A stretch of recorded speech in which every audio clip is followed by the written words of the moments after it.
আসসালামু আলাইকুম viewers, welcome to another video. পাখিরহাট YouTube চ্যানেলে আপনাকে স্বাগতম।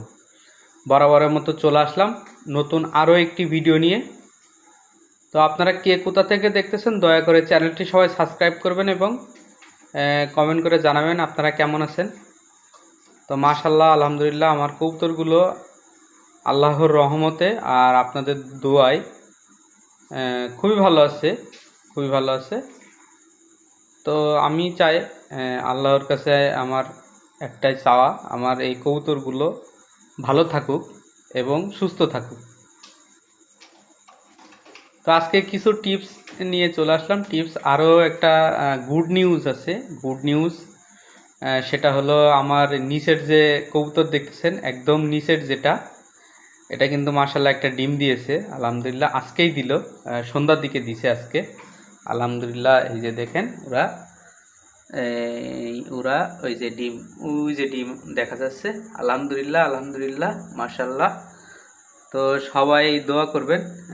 আমি যেটা কয়েকদিনের মধ্যে বুঝতেছিলাম, তো ডিম এরাও দিবে আমার যা মনে হচ্ছে। কারণ হলো ডিম যখন দেয় তখন কবুতরের একটা ভাব দেখলে বোঝা যায় যে ডিম দেওয়ার যেসব ভাব ওদের ভিতরে চলে আসে। আমি তো অনেক দিন ধরে কবুতর পালি, তো এটা আমার মোটামুটি ধারণা।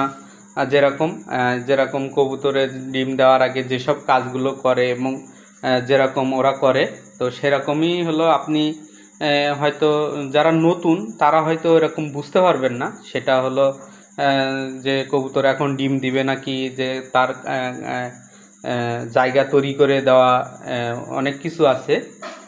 সেগুলো হলো একটা জিনিস বোঝা যায় যে যেহেতু আমরা ওটার ভিতরে যারা খাঁচায় আমরা কবুতর পালি, যেহেতু মানুষ কেউ কেউ আছে ওটার ভিতরে ঝুড়ি দিয়ে দেয়, মালসা দেয়, বিভিন্ন প্রকারের বিভিন্ন জিনিস আছে সেগুলো দেয়।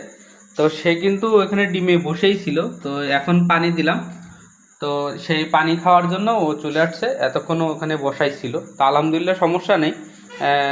ডিমে 1-2 দিন না বসলেও কোনো সমস্যা নেই।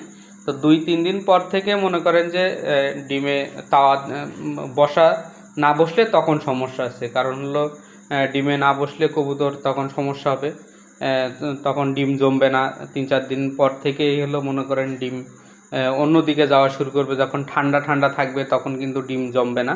তো আলহামদুলিল্লাহ ডিম জমা নিয়ে আমি